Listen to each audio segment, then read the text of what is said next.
For 2 years, the staff at St. Mary's Hospital knew Frank Morrison as the quiet night security guard who kept to himself and never caused trouble. What they didn't know was that the man they barely noticed patrolling their halls was a decorated Marine with 3 combat tours and specialized training in neutralizing armed threats. They were about to find out. The fluorescent lights of St. Mary's Hospital cast their familiar blue-white glow across empty corridors as Frank Morrison began his nightly rounds. At 11:47 p.m. on a Tuesday in March, the 400-bed medical center had settled into its nighttime rhythm, a controlled quiet that somehow managed to be both peaceful and urgent at the same time. Frank moved through the halls with the measured pace of someone who had been walking these same routes for 2 years, checking doors, monitoring security cameras, and maintaining the kind of vigilant presence that made both staff and patients feel safer during the vulnerable hours between midnight and dawn. At 52, Frank cut an unremarkable figure in his navy blue security uniform.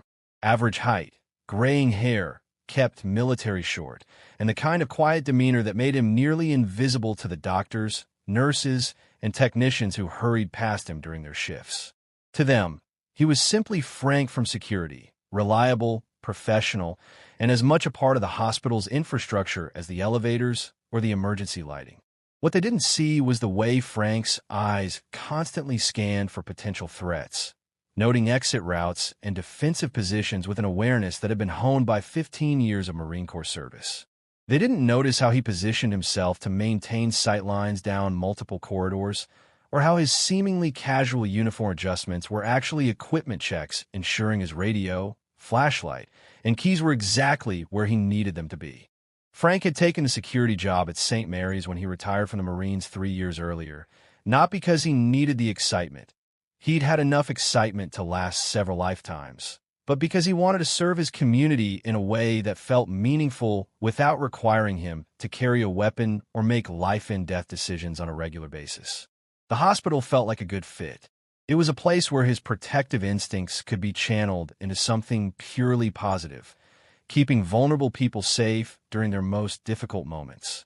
The pay wasn't great, but Frank's military pension covered his basic needs, and the overnight shift suited his preference for quiet and his persistent insomnia, a souvenir from too many nights sleeping with one ear open in hostile territory.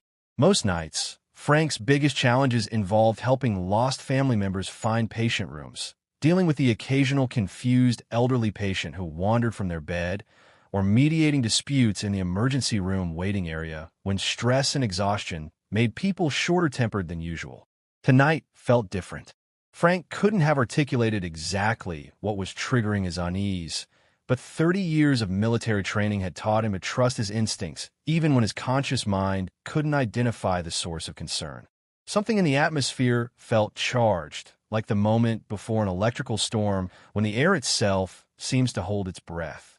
Incident reports and checking the feeds from the hospital security cameras. Everything appeared normal. The emergency room was moderately busy with the usual Tuesday night mix of accidents and illnesses. The medical floors were quiet, and the handful of visitors still in the building were either sleeping in patient rooms or saying quiet goodbyes in the family waiting areas. At 12:23 a.m., Frank began his second round of the evening, starting with the emergency department, the area of the hospital that generated the most security concerns due to its 24-hour accessibility and the high stress levels of people seeking urgent medical care. The emergency room at St. Mary's was designed with both efficiency and security in mind.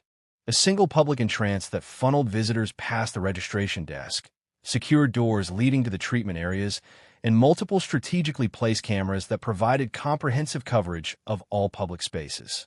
As Frank approached the emergency room entrance, he noticed 3 men standing near the automatic doors, smoking cigarettes and engaged in what appeared to be an intense conversation. Nothing unusual about that. Family members of patients often stepped outside for air and private discussions during long waits. But something about their body language triggered Frank's situational awareness. They weren't displaying the worried, exhausted posture typical of people waiting for news about a loved one. Instead, they moved with a restless energy that reminded Frank they were young, early 20s, and dressed in dark clothing that looked deliberately nondescript.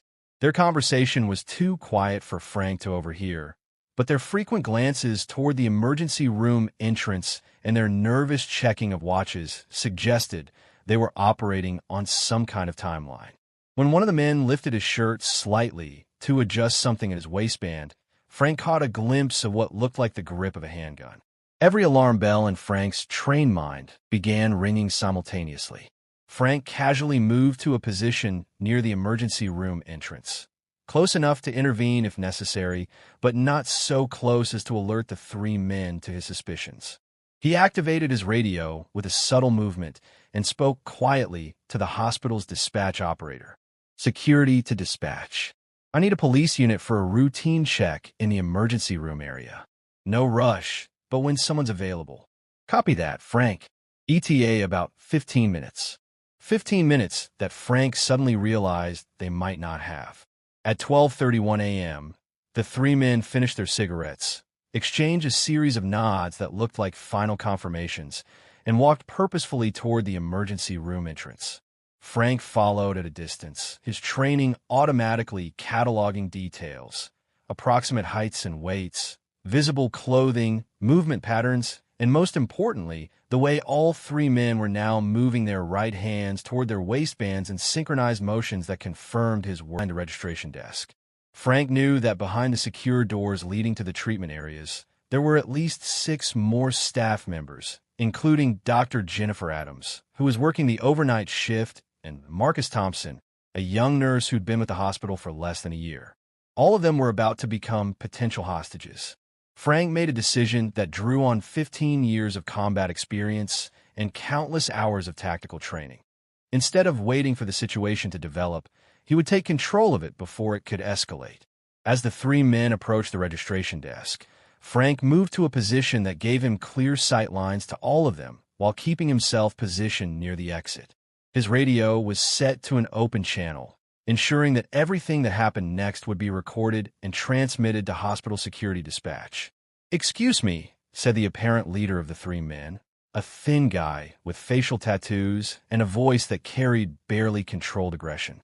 "We need to see someone about getting into the pharmacy. Right now." The registration clerk, a woman in her 50s named Patricia, who'd been working at St. Mary's for over a decade, immediately recognized both the tone and the implication. "Sir, the pharmacy is closed until morning, and all medications are dispensed through our medical staff according to—" "Lady," the second man interrupted, and this time Frank saw the gun clearly as the man partially drew it from his waistband. "This isn't a request. We need access to your pharmacy, and we need it right now. Nobody has to get hurt if everyone just cooperates." The waiting room erupted into the kind of chaos Frank had witnessed in combat situations. Screams, people diving for cover, the sudden transformation of a peaceful environment into a theater of potential violence.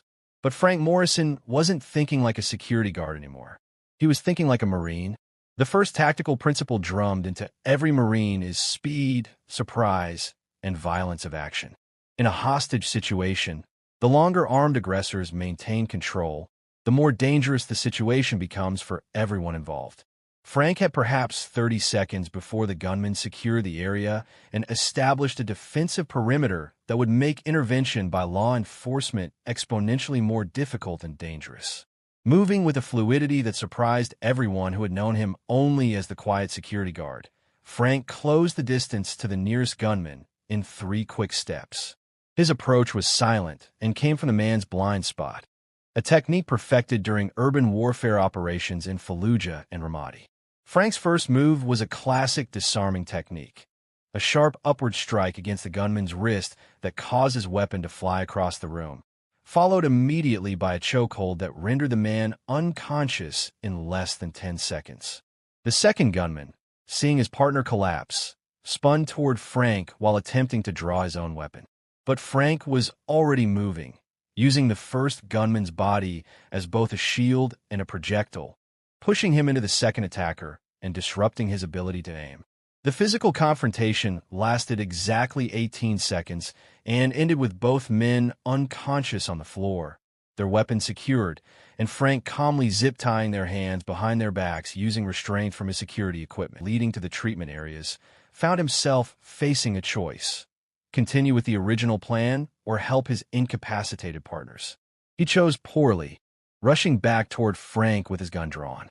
Frank Morrison had spent 3 tours in Iraq dealing with armed combatants in close quarters. A panicked 20-something in a hospital waiting room wasn't exactly a tactical challenge. The third takedown involved what Marines call control violence, the precise application of just enough force to neutralize a threat without causing unnecessary harm. Frank disarmed the man, applied a submission hold that left him conscious but completely immobilized, and had him secured on the floor before most of the people in the waiting room had fully processed what they'd just witnessed. "Dr. Adams," Frank called through the intercom to the treatment area, his voice carrying the calm authority of someone accustomed to managing crisis situations. "Security has neutralized a threat in the waiting area. 3 subjects in custody. No injuries to staff or patients. Please ensure all treatment area doors remain locked until police arrive." The response came immediately. "Frank, are you okay? What just happened out there?" "Armed robbery attempt. Situation is secure. Police are en route." When the first police units arrived at St. Mary's Hospital at 12:47 a.m., exactly 16 minutes after Frank had first spotted the 3 suspicious men, they expected to find the kind of chaotic crime scene that typically results from armed robberies. Injured victims, traumatized incident reports, while 3 unconscious men lay zip-tied on the floor nearby, their weapons tagged and secured in evidence bags that Frank had prepared using procedures that exceeded most police departments' standards for crime scene preservation. Captain Maria Rodriguez, the first supervisor to arrive at the scene, took one look at the situation and immediately recognized that this wasn't a typical security guard intervention.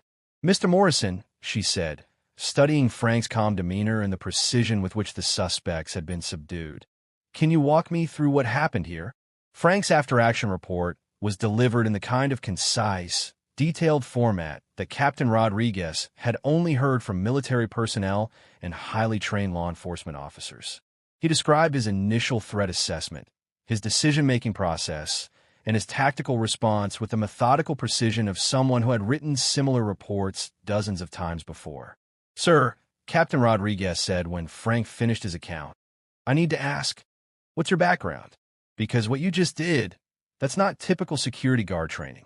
Frank hesitated for a moment, then reached for his wallet and handed Captain Rodriguez a military ID that was expired but still carried the weight of authority. Gunnery Sergeant Frank Morrison, United States Marine Corps, retired. 15 years active duty, 3 combat tours, specialized training in urban warfare and close-quarters combat. Captain Rodriguez studied the ID, then looked back at Frank with new understanding. "And now you're working hospital security? Seemed like a good way to keep serving," Frank said simply. Dr. Jennifer Adams, who had been observing the conversation from behind the secure treatment area doors, stepped forward with an expression of amazement and gratitude.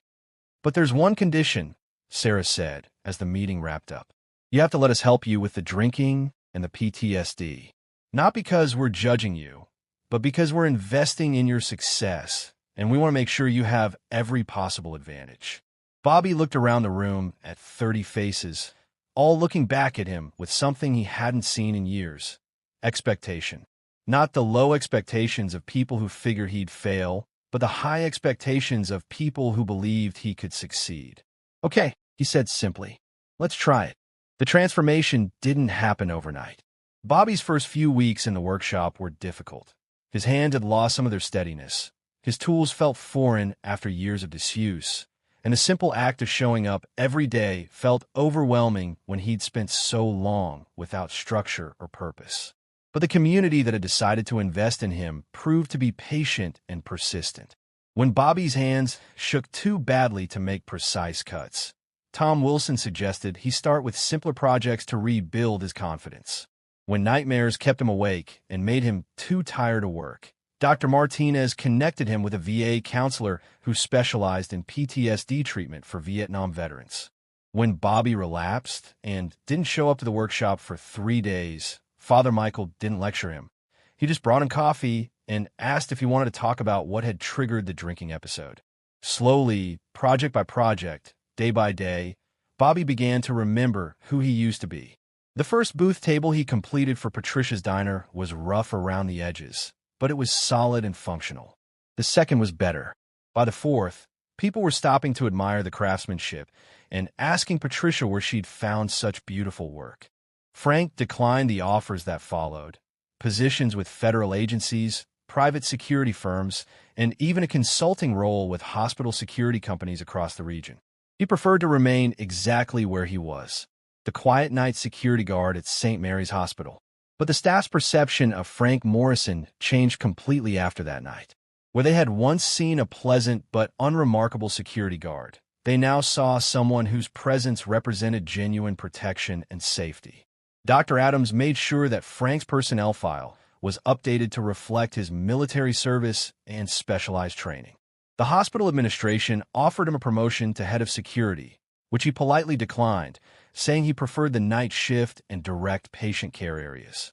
Most importantly, Frank's story spread throughout the hospital and then throughout the community, serving as a reminder that heroes often walk among us unrecognized, doing quiet jobs and living modest lives while carrying extraordinary capabilities and unwavering dedication to protecting others.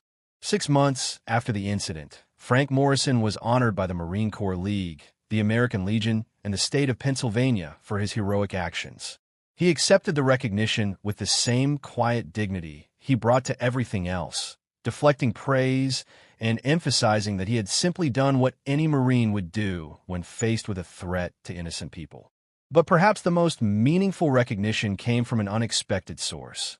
Marcus Thompson, the young nurse who had initially dismissed Frank as just a security guard, enrolled in a criminal justice program with the goal of eventually working in hospital security himself. Protecting people isn't about the uniform you wear or the title you have, Marcus explained to his family. It's about being the kind of person who stands between danger and the people who can't protect themselves. That's what I want to do with my life. 2 years later, St. Mary's Hospital hired Marcus Thompson as their day shift security supervisor. His training included extensive instruction from Frank Morrison, who had finally accepted a role as the hospital security training coordinator, a position that allowed him to continue working nights while also ensuring that other security personnel understood that their job was about much more than checking doors and monitoring cameras. Frank Morrison never sought recognition for his service, either in the Marines or at St. Mary's Hospital. But his example taught everyone around him that heroism isn't about seeking opportunities to be heroic. It's about being the kind of person who responds with courage and competence when heroism is needed. And sometimes that kind of person is walking the halls right next to you, wearing a simple uniform and doing a quiet job, carrying 15 years of combat experience and an unshakable commitment to protecting others, waiting patiently for the moment when all that training and dedication might be needed to save lives. Because that's what real heroes do. They don't announce themselves. They just show up, do what needs to be done, and then go back to their regular duties as if extraordinary courage was the most ordinary thing in the world. In Frank Morrison's case, it was.